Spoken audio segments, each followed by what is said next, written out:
হবেই। এই জন্য মাঝখানে ফা দেওয়া হয়। 19টা কারণের একটা কারণ এটা। যেহেতু এটা ক্লাস না, ক্লাস হলে আমি আরো গভীরে যেতাম। আমার এখানে উদ্দেশ্য হচ্ছে নবীজি কোরআন পড়ার পরে কোরআনকে বিজয়ী করার কথা বললেন। কারণ কোরআন বিজয়ী না থাকলে হালালকে হালাল জেনে মানা যায় না, হারামকে হারাম জেনেও ছেড়ে দেওয়া যায় না, এমন জায়গা নেই।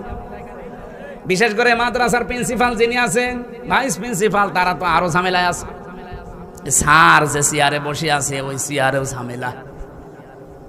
হালালকে হালাল জানার পরও এমন একটা চেয়ার মানা যায় না, হারামকে হারাম জেনেও ছেড়ে দেওয়া যায় না। এদেশে বহু জায়গা এমন আছে আপনি জানেন যে এটা হালাল, মানতে পারছেন না, হারাম ছেড়ে দিতে পারছেন না, কারণ উপরওয়ালা বসে আছে। গত পরশুদিন আমি আসছিলাম সেই সাতক্ষীরা থেকে